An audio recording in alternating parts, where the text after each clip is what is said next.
Without further ado, man, we're gonna get straight to it, man. Today, man, we got a special guest, man. Somebody that's been trailblazing the scene, in all honesty. Um, Arguably, man, the number one podcast in the city of Detroit. Um, Started off doing music reviews.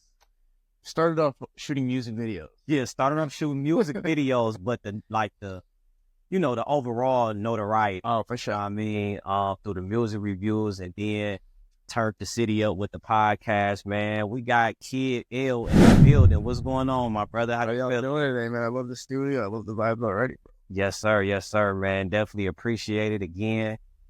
Thank you for taking time out your schedule. You know what I mean? You could be doing anything. You could be anywhere, but you decided to pull up on us, bro. So definitely gratitude. No, you guys are doing great things. Like I said before we started, man. I like that your platform offers blogging, current events that are happening in Detroit, update with artists in Detroit, as well as doing the interviews as well. I like how it's all integrated. I think you guys have a very professional outline, and you guys are showing a lot of respect to how you're handling these interviews. Yes, sir. Yes, sir. Appreciate it, brother.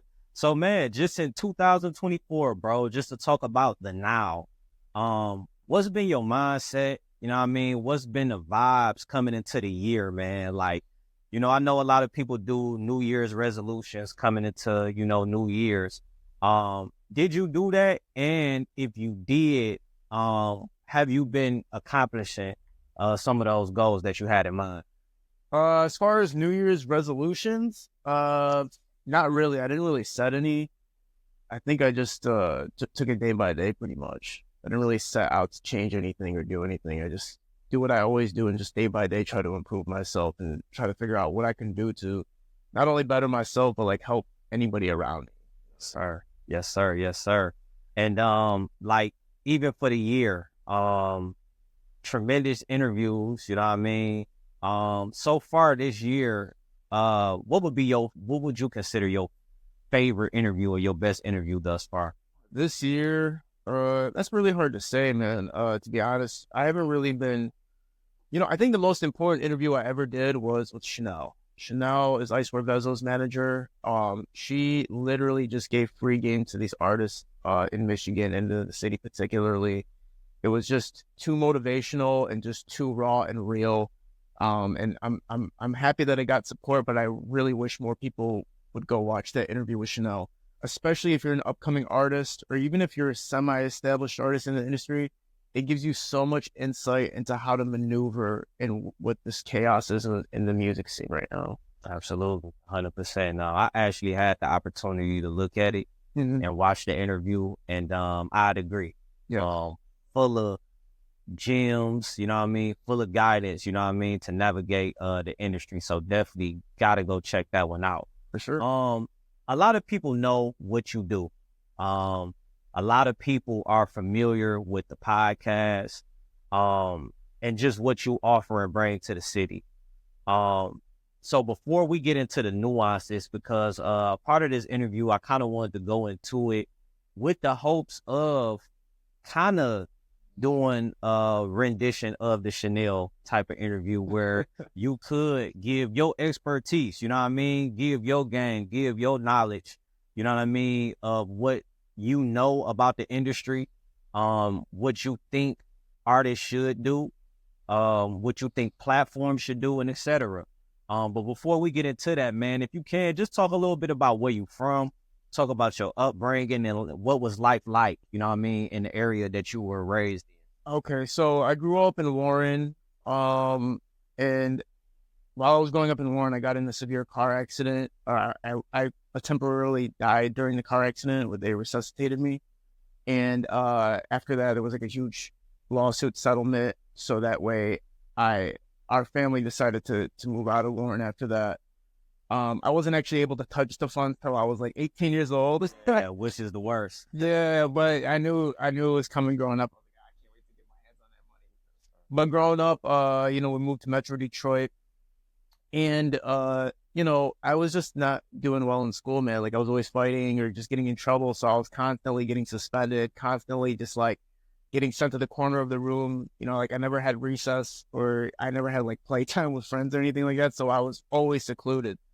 Actually, like I literally had my own desk for like 3 grades, from like 3rd grade to like 6th grade. I was separated from the rest of the class, where I literally had my own desk that would face the wall while everybody else would get educated.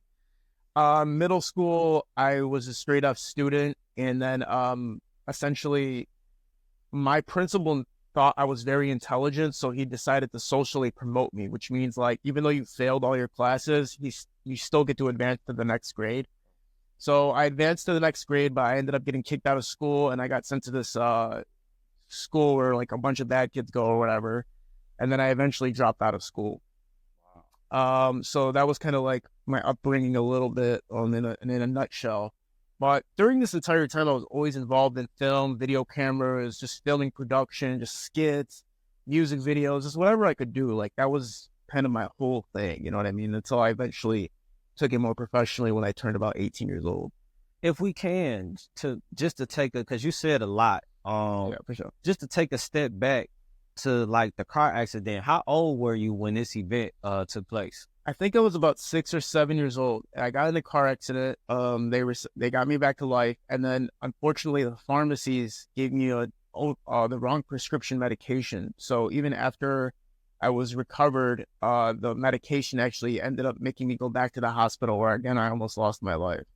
And they say it caused some type of brain damage or whatever, which I don't believe. I'll believe the doctors, whatever they want to say. And in terms of like just the activity, like in school, would you contribute like a bit of your rebellion to that accident, or would you just say that's just how you was wired? Well, listen, there's a lot of evidence from people that show when you have near-death experiences or death and coming back to life experiences, that it causes a separation between you and what you think is real. Like Roseanne Barr went through the same experience. Roseanne's like a famous comedian, and a lot of famous people talk about when they get into a car accident or they have lost their life temporarily, that a whole new shift in dynamic comes with it. And I do feel like that happened, because I did feel like a separation from myself after that accident happened. I did feel like, whoa, like I feel like I came out of my body, and I just felt like, okay, I can't take myself too seriously, because I know there's more to life than just the body and the mind. You know what I mean? Wow. And so like in terms of like your parents, man, I know that had to be like a traumatic experience for them. And if I'm not mistaken, you are Chaldean, right? Yes. If you can, like, were they raised, and just to kind of get that like genealogy of like, where did Yemen or like where do you come No, my parents are Chaldean, which is Christian Iraqi. Which in okay, you show that. That's it right here on the floor. Yeah. So my parents are Chaldean, which is Christian Iraqi. They're from Baghdad, Iraq. They fled the country when Saddam's era was happening. They basically fled the country. My cousin's uncle had all of his friends killed because they were part of the rebellion against Saddam Hussein. So my uncle was the first person from the family to come to Michigan and start businesses here. That way, when my family left, they would have a place to work. So it's man. So the level of like violence over in the Middle East. You said your cousin's uncle, yeah, had your own family killed. The Saddam Hussein had murdered my uncle's friends, and my uncle was part of the rebellion against Saddam. So Saddam had his family wiped out. And so when my uncle saw this, that was part of the reason that he fled. And I gave everybody else the idea, like, let's get the hell out of here. This is crazy. So they came to Michigan because at the time the Motor City was hot. They had done some research and were like, you know, if we're going to find any place to make money, this seems like the best place to make money. Yeah. Wow. Okay, progressing. Fast forward, you went through the things that you went through. School was a bit problematic. And I assume you didn't go to college.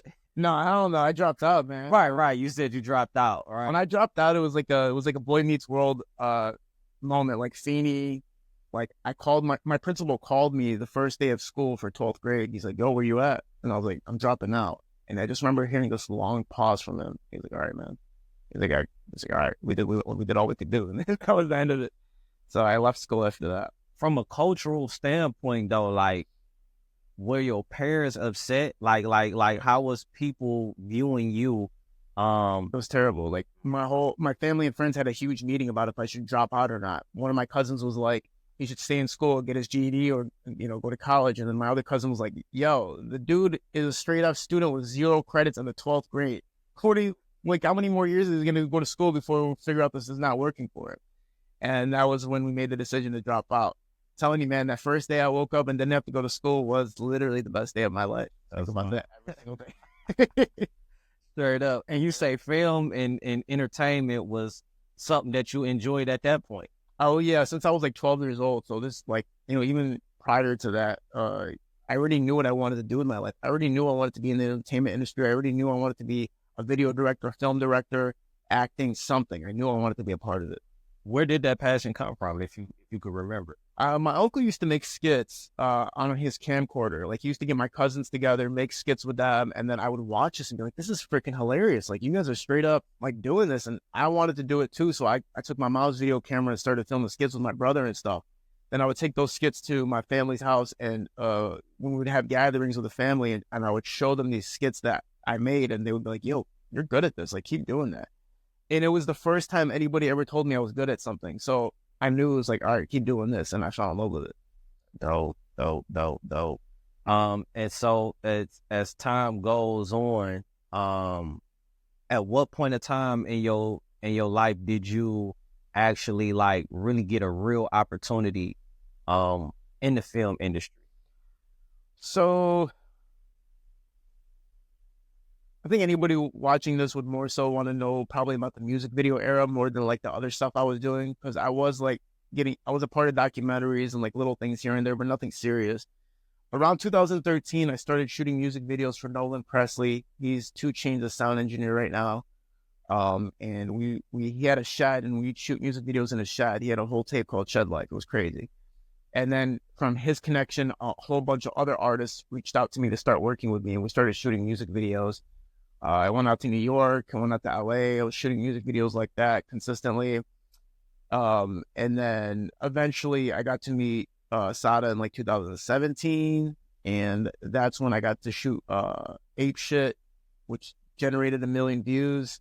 And that's when like the name KidL and the actual production started on a more professional level, as well as Detroit. And I'm glad you said that too, because I kind of wanted to ask you, where did the name come from, man? Like, how did you come up with the name KidL? Everybody always called me L. Like, it was always L. Like, you know what I'm saying? Especially my cousin Tree. And is that like a kickoff of your real name? Yeah. That's my real name is Lawrence. So Kid was when my teacher, Mr. Carter, used to call me.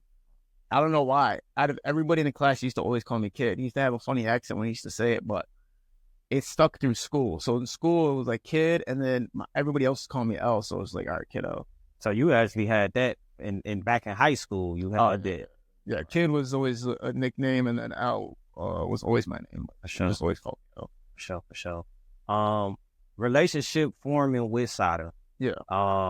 Because like in the beginning of your career, just from what we could see, the beginning of your career, you was in the circle. Like, you was present.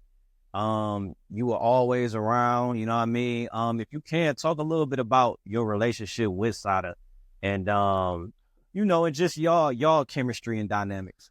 Yeah, me and Sada have a very interesting dynamic, because it is we have a certain type of connection in some areas, and in some areas, personally, there's areas of him I can't stand, and then there's areas of me that I know him, he just like, man, shut the fuck up. So, like, that's where the dynamic is. There's definitely tension from time to time. There's definitely times where, we don't see eye to eye about stuff, but he's such on a massive scale, and when I was working out with him, he was such on a massive scale that it was hard for us to relate to certain degrees, because he was seeing things from a way bigger picture than I was seeing it. And he was also seeing things on a level where he's dealing with the biggest artists in the world, and then he's coming back to deal with me, which is like, I'm just building my name up. Even though we had met at a time where he wasn't he wasn't made yet. He was on the way to being made, and I was nobody. And once he became made, I was still in that nobody kind of like trying to figure it out, trying to make something happen area. But that's like the real dynamic between me and Sada. What was like one of the most valuable lessons that you gained, you know what I mean, from him in particular by you saying he was looking at things at one level and you kind of was, you know, just building your name and you couldn't really see at that time? I would say the most valuable lesson I learned from Sada was one time I was joking around on Instagram with some of my friends about something, and then Sada had cut into me about it. He's like, yo, when are you gonna like step up? He's like, when are you gonna like step up? He's like, when are you gonna get into king like mode? Like, when are you gonna start acting like you're the boss of this shit and doing something with it and taking serious control over it? And I remember when he said that to me, I got so upset with him. I was so mad that he said that to me. But then the next day I was like, hey, right, bro, like I gotta step it up. Like, I got the talent, I got the opportunity, I got the clout, I got what it takes to take myself seriously and to actually maneuver in a way that benefits everybody around me, not just myself. So I remember he's like, you're acting like a kid. And he's like, I can see where you got your name from. And then I was like, damn. I was like, he's right. I gotta step it up. Wow. And vice versa too. There's been times where I called Sada and I was like, bro, what the fuck are you doing? Like, there was the time where he got his page taken down. I literally, the day before he got his page taken down, I was telling him, I was like, bro, you're too, like, you got too much going on to risk your page like this, bro. And I mean, I'll still hold it on him today, bro. Like, I told her this. Yeah. And then the next day he got his page taken. So we both back and forth would always be very brutally honest with each other. And I think that was the most important part between me and Scoob, is that a lot of people were afraid to say the truth to him, and I wasn't afraid to say the truth. But like, just tell him, like, yo, bro, this is how you got to move. You know? Yes, sir. Yes, sir. And then after that, did the music reviews come directly after that? Because I kind of going in like a timeline. Oh, for sure. Thing. So music videos was first. I was shooting music videos for a lot of artists, like Blue Graham, Scoob, obviously, all these young guys coming up. I remember one day I just woke up out of nowhere and I was like, man, so much terrible music is out here. Let me go tell these motherfuckers that music is terrible. So I literally just put up a green screen and started filming myself reviewing music for like $10 a person. And I was just cutting into motherfuckers. Like, I had no mercy from get-go. Like, just straight up, like, yo, your music sucks. Your music's ass. This is why your music's ass. This is what you got to do to get better. So I just started doing music reviews like that. And people wanted to hear the truth. They wanted to be, you know, exposed in that way, to be like, this is the truth. I'm hearing the truth from this dude. For sure. And with that come a lot, you know what I mean? Because I ain't gonna lie, that's a courageous thing. Like, you know, even people that, you know, that we can consider come from the same culture would be more so hesitant to be that opinionated about other people's music. Right. Were you conscious and aware of the possibility, you know, negatively, what could happen when you came into it with that mindset? Nah, I didn't think so at all, because I felt like if you were sending your music to me, then that means you knew that there was going to be a consequence for it. Like, if you're sending your music to me and your music's not good, or you know how I handle bad music, then you shouldn't have sent your music in the first place. Yeah. You know what I'm saying? So Skilla Baby came out of the live and he made that point for me one time when everybody, it was like this live Instagram one time where everybody was going crazy about my music reviews, saying like, shut the show down. And Skilla Baby came in the live. He's like, bro, you guys are literally sending your music to him, and then you're telling him to shut the show down. He's like, it makes no sense. Yeah. Like, make a decision. You're sending it in, right? So it was very confusing. But then, you know, there was so many altercations in person when I would go meet people or go to events that I was like, this isn't worth it. I'm not about to come to an event and Dog, I reviewed his music review. I did a music review for Dog over here, and so that was real tension for you. Like, that was something that was really happening when you stepped outside and went out. Like, people was actually feeling some type of way. Yeah, it was real shit. Was it any type of like scenarios or anything like that that made you really feel uncomfortable? Hell yeah. I mean, I got knocked out. After I did a music review, it was for this dude, and I remember the situation had escalated at an event I was at, and I just kept going back and forth with this dude, and we went outside to fight, and he literally cheap shotted the fuck out of me. I'm not gonna lie. Like, I always tell that story, like, I got knocked out, but he cheap shotted me because when I turned around, he made me look behind me for a second. He had like the police from behind us or something like that. So I turned around. Right when I turned around, next thing I know, I was on the ground. Wow. My head split open, and then I had to go to the hospital. So you say you ready to squabble though? Yeah, I was out there. I was like, all right, let's go, man. And then he looked, and then I looked behind me, and then boom! I was like, I didn't remember the hit for real. Did you think you could whoop his ass? Like, I mean, because obviously I don't know who he was or whatever. He was way bigger than me. This dude was way bigger than me. But the reason I felt like I could take him was because my energy at that moment was so heightened, and I felt like his energy was like he had low vibrancy. Like he wasn't ready to fight for real. He didn't know I was going to take it. He didn't know I was going to say, let's go outside. He didn't know I was going to take it there. Yeah. But he cheap shotted the fuck out of me. I can't even lie about it. Would you say though, like, you know what I mean, just from a personal level, like, have you always had like that switch of like aggression where you can, you know what I mean, where you feel like super aggressive and ready to get it popping? No, I've always had a really, really bad temper. It wasn't until I stopped eating red meat that my temper disappeared for some reason. I have no clue why, but I promise you, when I stopped eating steak, burgers, red meat, anything red meat, my temper like really dissipated. And also the fact that my temper was destroying me. Like, hate is too much baggage. It's not worth it. Life's too short to be pissed off all the time. No doubt. It's not worth it. No doubt. How long have you been off the meat? I think like 3 years now. I haven't really touched red meat, maybe 3 or 4 years. And like, and this just bringing a thought to me, like, even when you sit down, you know what I mean, you know, have your legs folded and stuff like that. Like, is that some type of like form of meditation, or, and if so, like, when did you start that journey? So I've been practicing yoga and meditation since, for a long time now, maybe 8 to 10 years. My guru's name is Sadguru. He teaches a practice called Shambhavi Mahamudra, which I spent 9 days learning how to do it.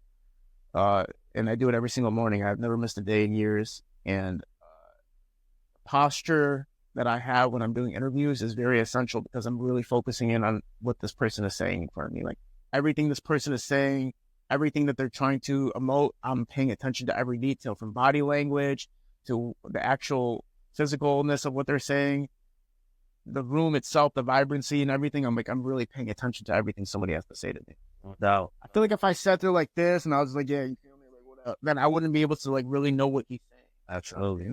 Absolutely. And that's what make your podcast, you know, so special. I think that's what made it something that everybody just felt like they gotta be on to feel some level of accomplishment, because of like the intuitiveness, you know what I mean, that you would have in those conversations, where you will pull out certain things that people just wouldn't getting, you know what I mean, from other platforms, specifically, you know, in Detroit. So that definitely played a factor into, you know, why your podcast is what it is.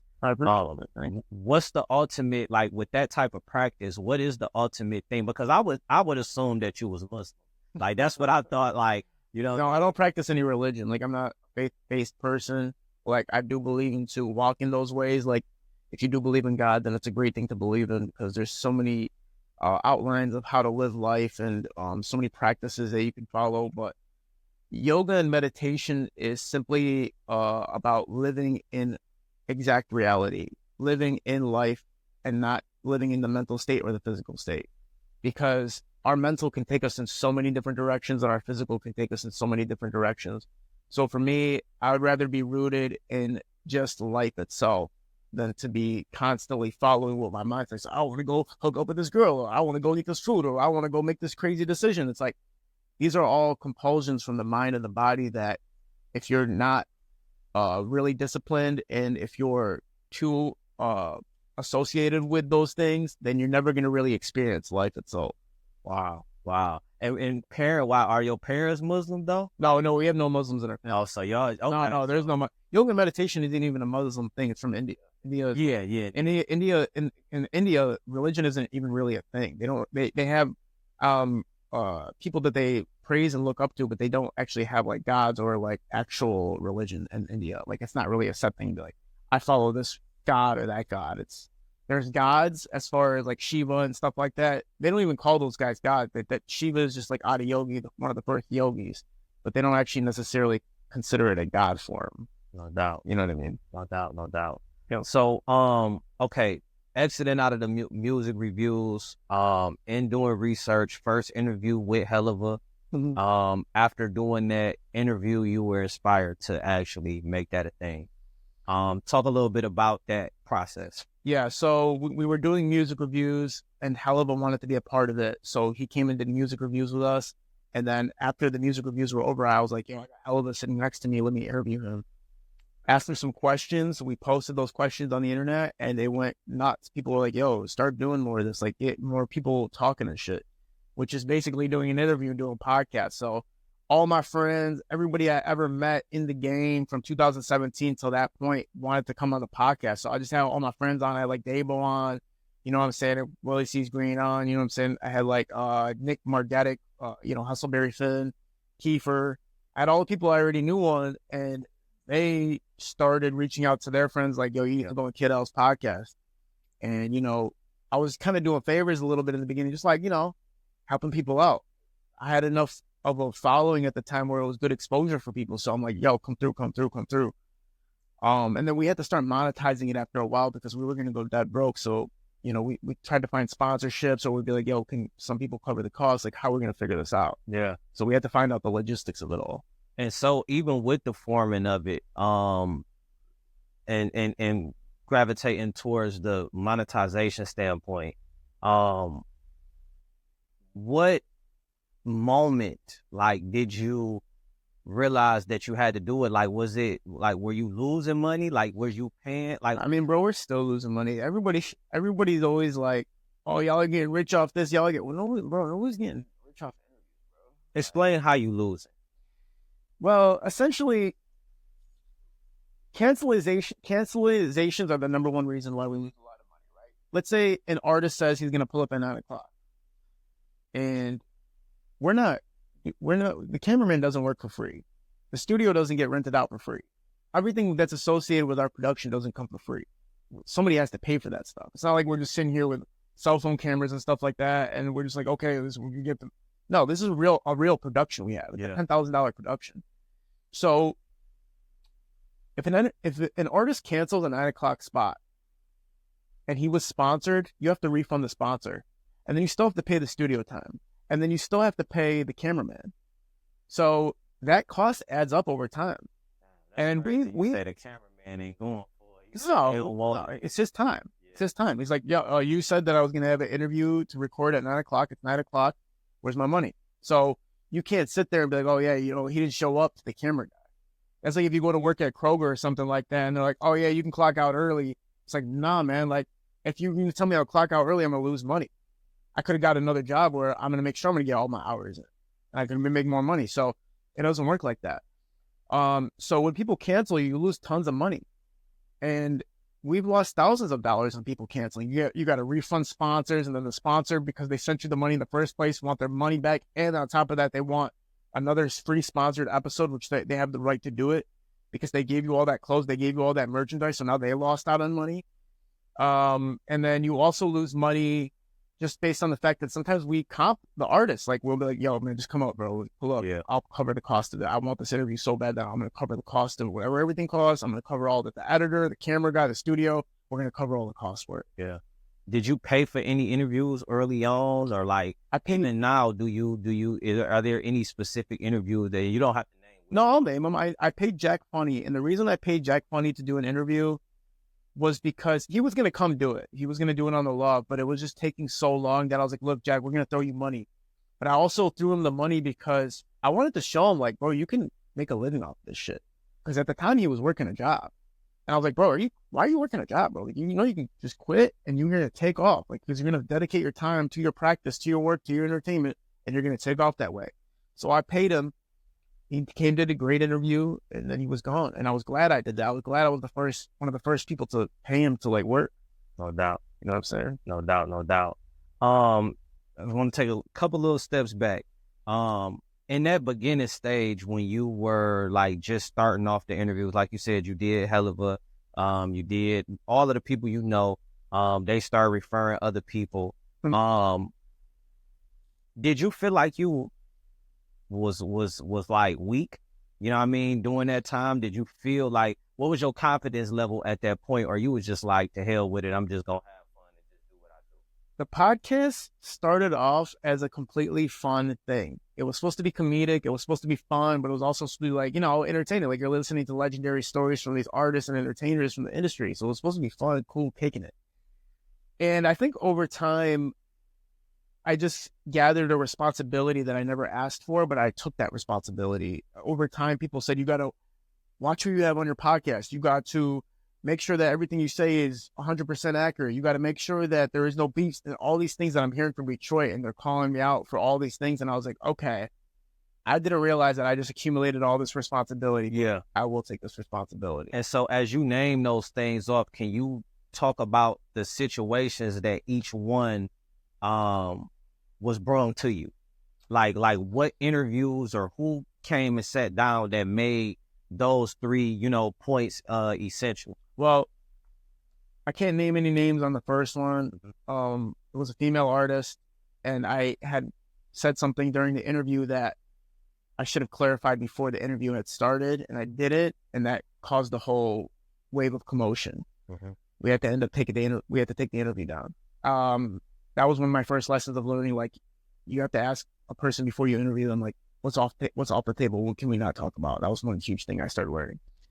Then we did an interview where artist was mentioning beefs he had with other Detroit artists. We had posted the interview, and then we got reached out from all those artists that he talked about, and they all said, well, you got to tear that interview down. You got to tear it down.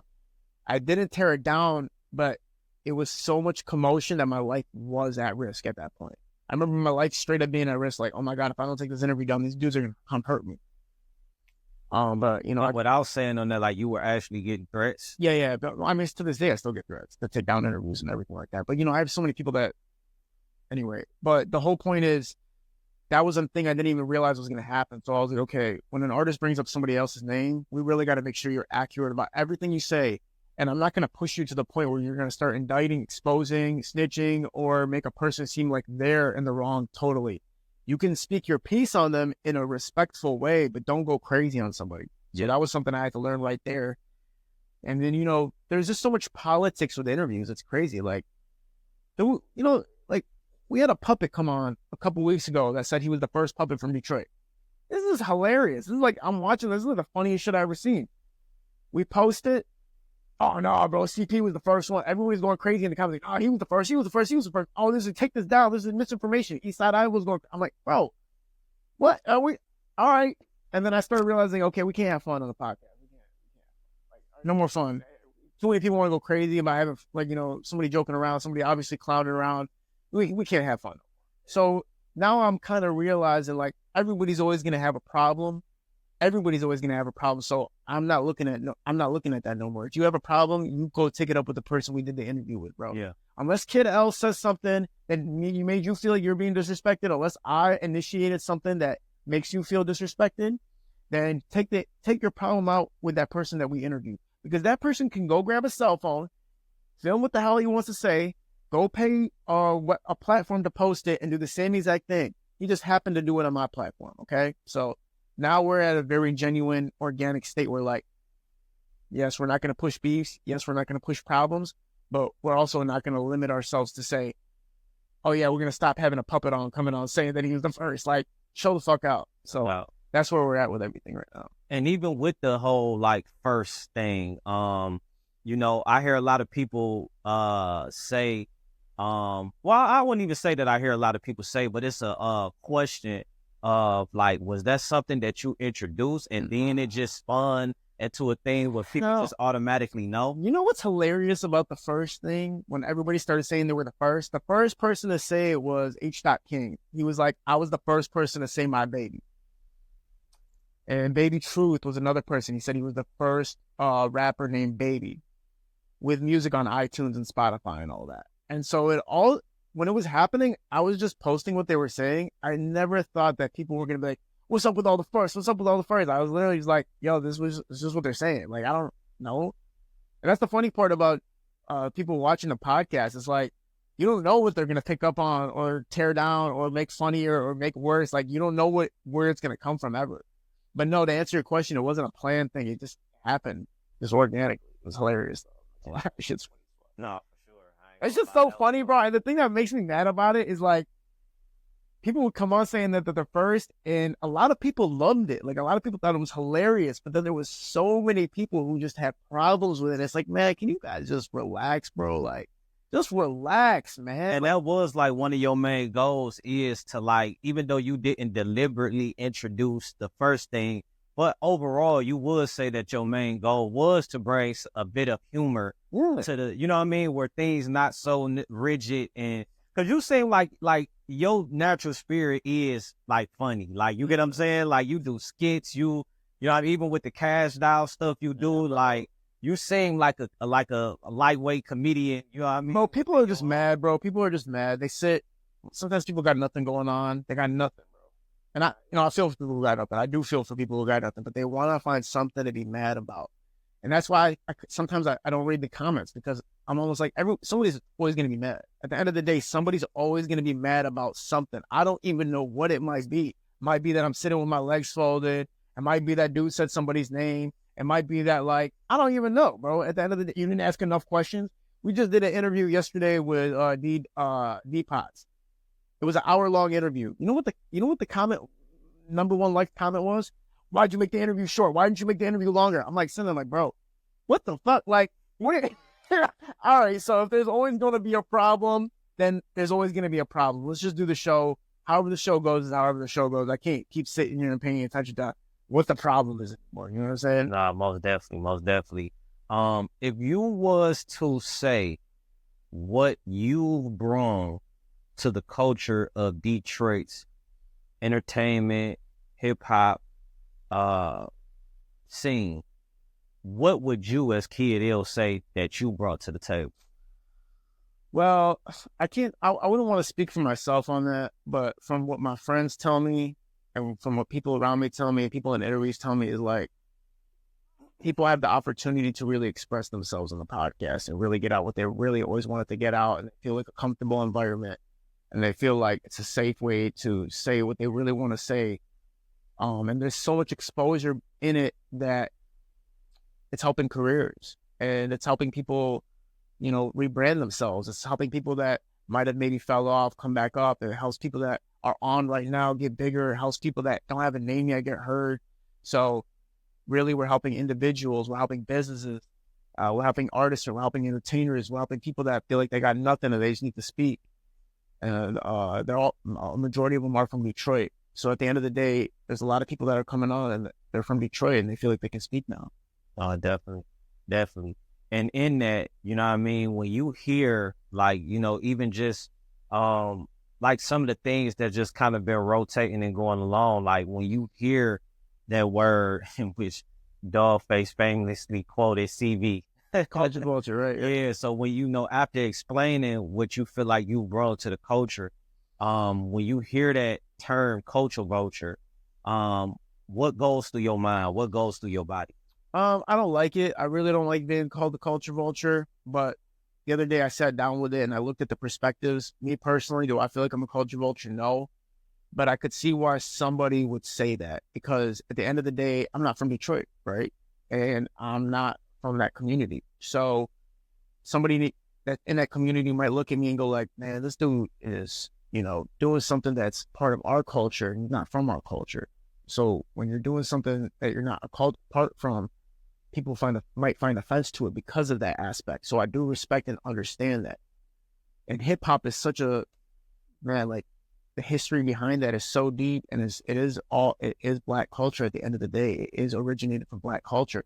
So you got to be respectful of that. You got to be mindful of that.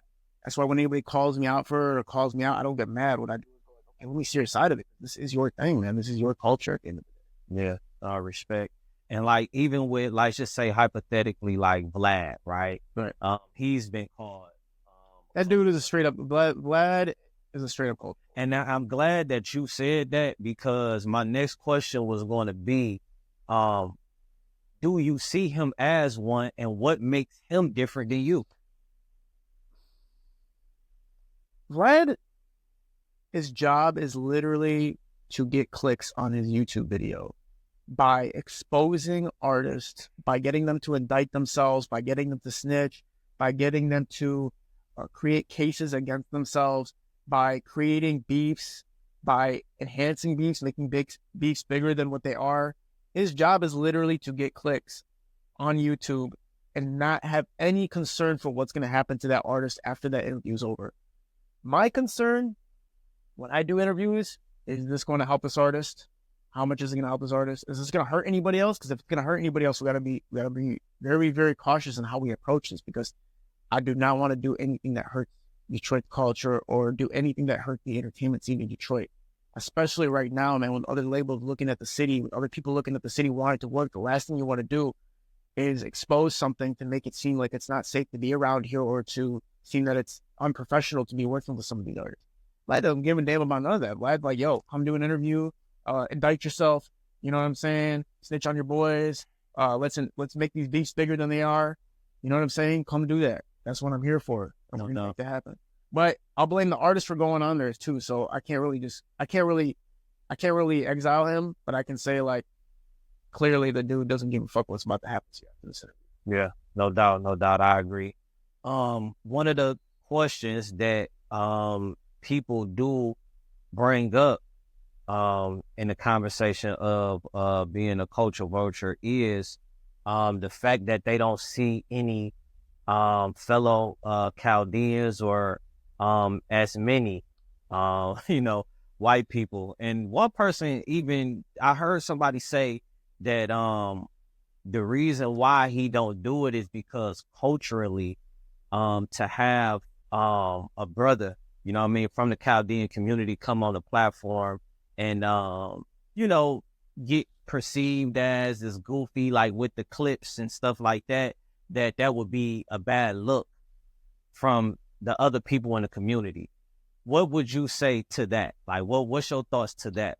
Right now, it's primarily hip-hop oriented. And because of that, there's a lot of people that don't want to come on because it doesn't fit their criteria, right? Like, as a hip-hop artist right now, like, it's like a Detroit rapper, gonna go to a law office interview thing, like where there's a law office podcast. The law offices do have a podcast. I'm sure a Detroit rapper is not gonna be like, yeah, I'm gonna go on this girl's podcast where she talks about law and shit like that. Like, so it works like that for everything, bro. Like, so I'm not gonna go on a podcast that has to do with country music because I don't give a damn about country music. Yeah, so why am I gonna go on a podcast that talks about country music? Like, so anybody that doesn't want to come on my podcast because of the genre that it is right now, well, how do you blame them, bro? Like, they're not hip-hop artists, you know what I'm saying? Most of the people watching it are hip-hop artists. They are people who love hip-hop. So if a country dude sees my podcast, he's gonna say, what's the benefit? It's like, that's how you got to look at stuff sometimes, man. It's not that we're not inviting people. It's not that we invite all demographics and all races, but not all of them want to come on because it doesn't make sense for them to do it. I'm telling you right now, bro, I don't care how big a country artist is right now. I'm not going to go on Jimbo Slim's podcast. I'm like, it makes no sense for me to come on your country podcast, bro. I'm sorry. Yeah, I say that's not my demographic. It's not my demographic. What am I going to do? Yeah. They want to go, so somebody invited me to be like on a spiritual podcast or a hip-hop podcast or a podcast about like, there's like entertainment, Hollywood comedian podcast. Yeah, I'm going to go to that. Yeah. Skits. Yeah. The famous do-rag. That was bad. That was a mistake. The famous do-rag, and even some, will highlight the like the pictures with the overweight, black women, and kind of feeling like it's a form of my overweight black women. What are you talking about? It was the big girls, man. D? That's Freaky D. Freaky D is I call Freaky D.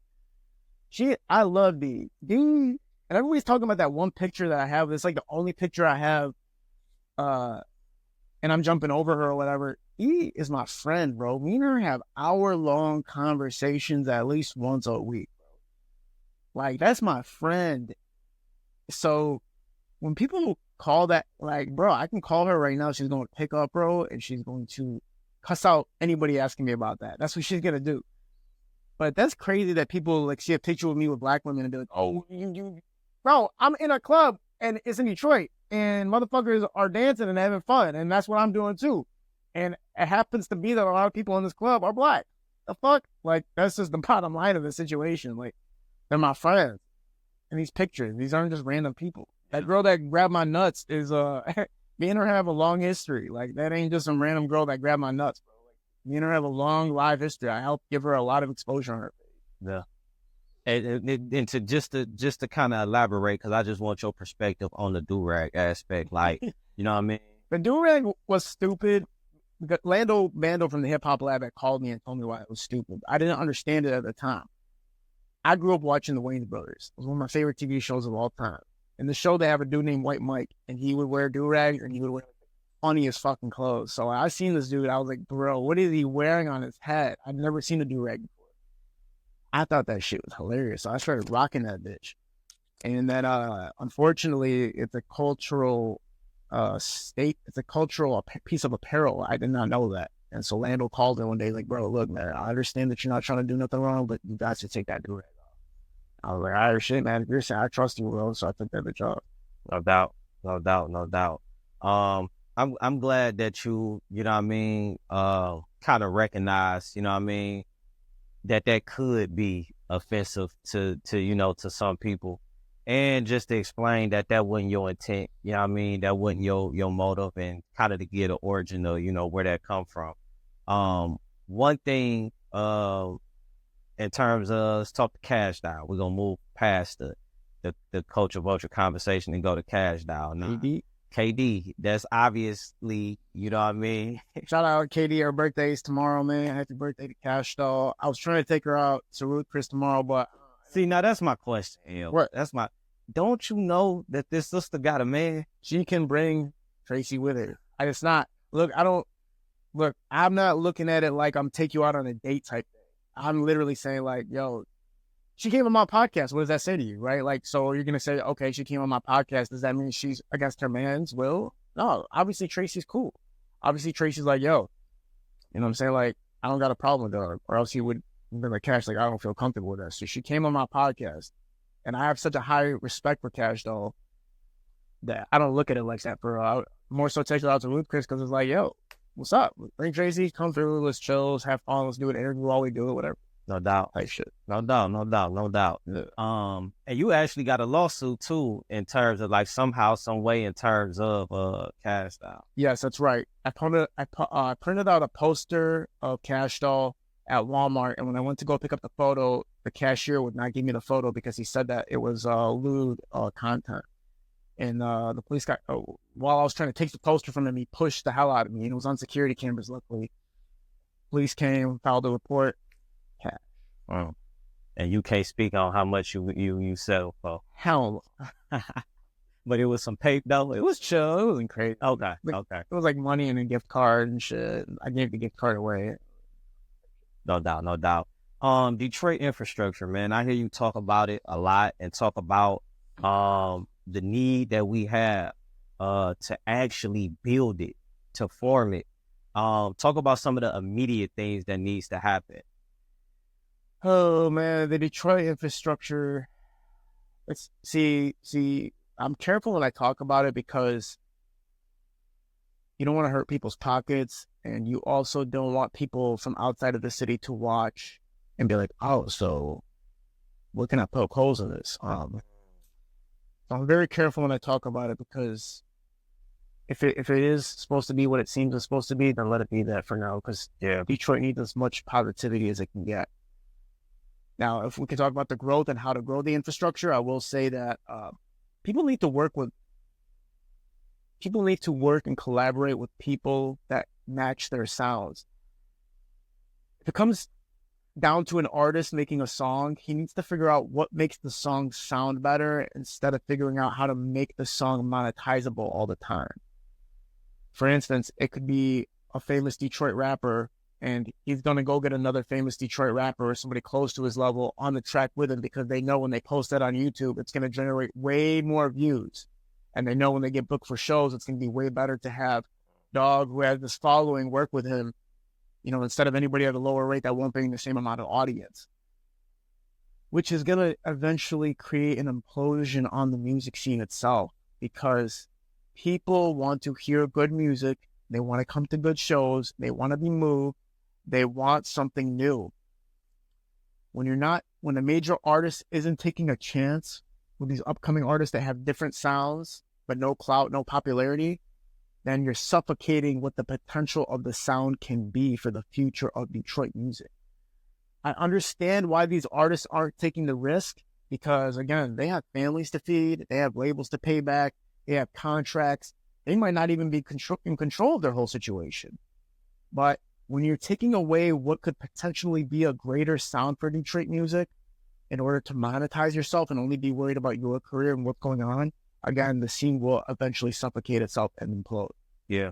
What needs to happen musically that will make you kind of get back to listening? Because I heard you, in a prior interview, speak on the fact that you don't listen to specifically this. If I ain't mistaken, you say you listen to like the OGs and, that type of hip hop, but the newer Detroit hip hop, you don't really listen to. What needs to happen in order for you to kind of feel like, hey, I'll listen to this? Well, so if we're going to talk about my own personal preference with music, I like to hear more hip hop samples. I like to hear more jazziness like they used to have. I like to hear funky bass lines and rap music like it kind of used to be. I like to hear that's so much over computerized sounds. I like to hear the mix and master be a little more solid. I like to hear the beats coming from an organic place. A lot of these beats that are getting sent to these Detroit rappers, a lot of these producers aren't even from Detroit. Like, I don't even know. Some of them are overseas and shit. Some of them are just like making the sound that they think is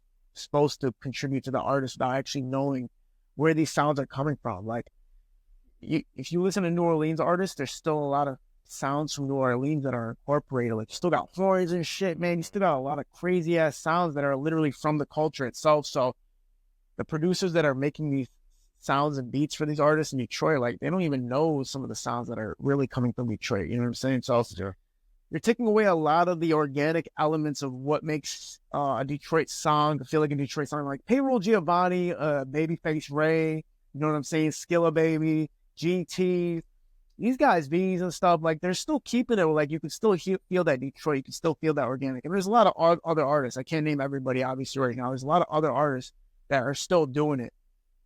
But you got to remember, man, I get 1,000 DMs a day from 1,000 different artists. So I'm hearing all this shit where it's like, yo, this is not music. This is you just trying to make a song at this point.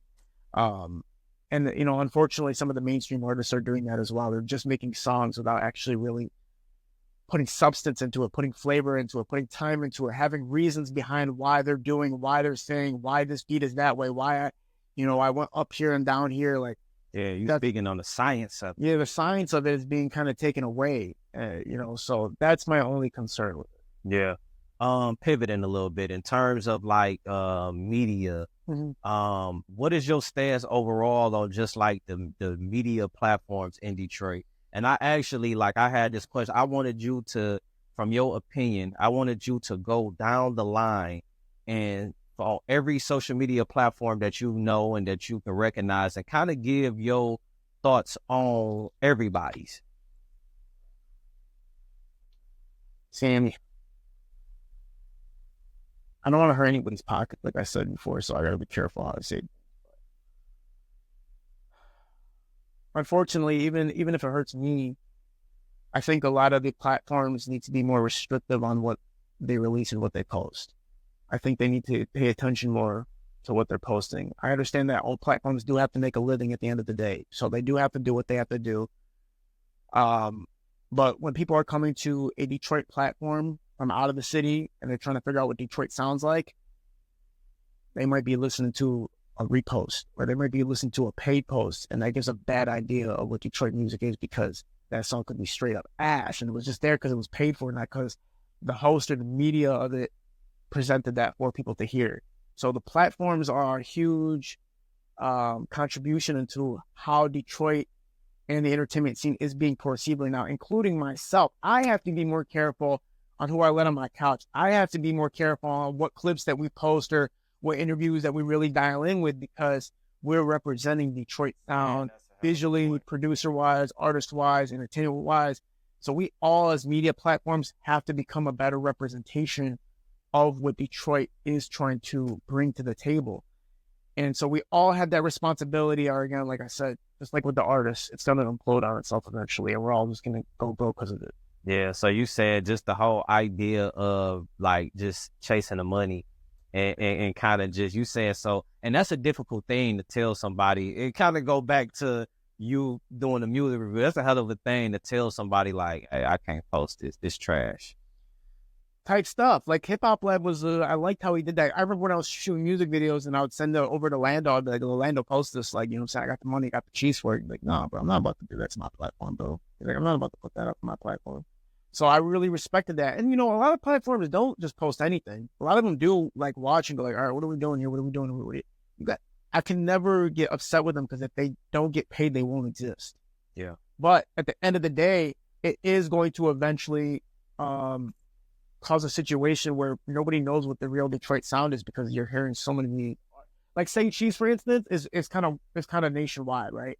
So like he can do a lot of reposts from sounds from all over the country and get away with it because he's not saying like, this is our dedicated sound. This is the dedicated demographic here. But when your name is like Detroit All-Star Rap Page and you go on it and you're seeing reposts all the time of songs that nobody should ever hear, then that gives a weak idea of what the sound really is. I understood. And like I said, I take accountability for that myself. Early on when I was doing an interview, like some of the guests I have on, it's like, come on, bro, no offense, bro, you shouldn't be sitting on my couch, bro. Not because I'm somebody, but because you're not really representing the city in anything positive.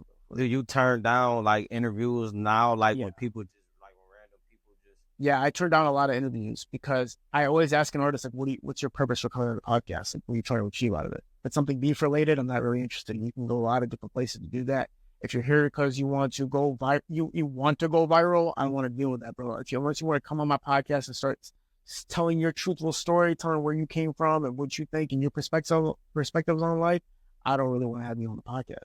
Yeah. How do you structure, like, just a question, this is a personal question, in terms of structure and like filming times and just like how you roll out your stuff? Like, cause even you know, here at the Forum Magazine, you know, we kind of new to this, you know what I mean? We're going through the process. And at this point, like interviews are picking up and it's kind of just seeming a little bit chaotic. Right. How do you handle that? Which part are you asking about? In terms of like, how soon do you put, like, if you record an interview this date, how long? We film on Mondays, we release on Tuesdays. Oh, wow. Yeah, it's a 24-hour process. Wow. Yeah. We haven't missed a week. Wow. Yeah. Getting to it, man. Yeah, we just work. Straight up. I do a lot of podcasts and interviews with people. Like I'll come on a podcast like this or an interview like this, and I won't see the interview for like 3 months. By the time the interview drops, I already been like, bro, all that stuff I said on there, I don't even think that way no more. No doubt. So like, I'm not gonna post that. No doubt. People wait so long. And a lot of rappers deal with that. A lot of rappers come do interviews. Like, I think that's why a lot of rappers get so irritated these days with doing interviews. They're always like, oh, I'm gonna come to my interview and see it 6 years later. Like, we're not trying to. What are we even doing? Facts. Well, you know, if it's anything that you would like to just say to the city of Detroit, how people view you, the good things that people say about you, the bad things people say about you. Well, The things that you want the platform to be viewed as, and the things that you don't, what would that last message to Detroit be? Well, I think the best thing and the best outcome for everybody is to remember that we're all trying to be in the entertainment industry at the end of the day. Regardless where anybody is from, we're all trying to be in the entertainment industry. We're all trying to make something happen in the entertainment industry. Some of us take on more responsibility than just being entertainers. For instance, I have a podcast and I have an obligation to make sure that it's a truthful resource, that it's informative, that it's fun, that it's entertaining, and that it helps represent the city. That's not something that I went out and sought. That's something that I accumulated because of the fact that, you know, Detroit helped me, and, you know, I owe it back to make sure that I represent it in the best way possible. I'm always going to look at people's concerns. I never ignore a concern. If somebody has a concern, I'm going to address that concern because I am a guest to Detroit and I am a guest to hip hop at the end of the day. So I have to be very respectful and mindful of how I handle myself. So anybody that does have a problem with me at the end of the day, you won't have to have a problem with me for too much longer because I will be branching out into bigger parts of entertainment. and I won't be really so heavily facilitated in the city as much. I will always represent the city, and I will always make sure that I, reach back and make sure that I'm helping somebody that I know is really serious about what they're doing. But, we're going to get into movies soon. We're going to get into bigger production soon. We're going to get into things that are going to be more global than what we're doing right now. As far as addressing the city and what it needs to do infrastructure-wise, like I said, man, really start focusing on the sound. Like, you guys got to start working with these artists that don't necessarily have clout, but they have a great sound and they're going to mix well with you. You know what I'm saying? There might be like a great R&B artist that could mix really well with a rap artist. You guys got to stop not crediting people, because a lot of these R&B artists are coming on these rap songs and not being credited. So when you're trying to figure out who did those background vocals, we never know who did it. And that's the thing that really is getting me irritated about the scene. It's like everybody wants all this shine and not give credit to the person that's helping develop the sound when that person is essential, man. So especially now when everybody needs the shine. So everybody's really got to start contributing to each other and really shining and really start giving it up and giving flowers and giving, credit to each other, or else the city will, again, implode on itself. It will be a point where the sounds that are coming out are just not organic. They're not genuine. They're very machine made, and the sound's going to get lost, and nobody from outside of Detroit is going to want to listen to the sounds of Detroit. As far as the media platforms, everybody go make your money, man. What I said earlier is not to say don't go make your money. All I'm saying is we do have responsibility for how the scene is being seen right now. So we do got to find a way to kind of smoothen that out a little bit, kind of make it a little bit more restricted as far as what we're showcasing, what we're putting out there. Again, the scene will implode on itself. Yeah. Well, I appreciate you again. You know what I mean? I think you gave a lot of insight to who you are, you know what I mean, in general, and just gave us a lot of game, you know what I mean, in different aspects of the Detroit scene, whether it be music, entertainment, media, whatever, man. And definitely appreciate you, bro. Y'all heard it here, man. Post a Culture, Foreign Magazine. Let's get it. Appreciate y'all. Peace.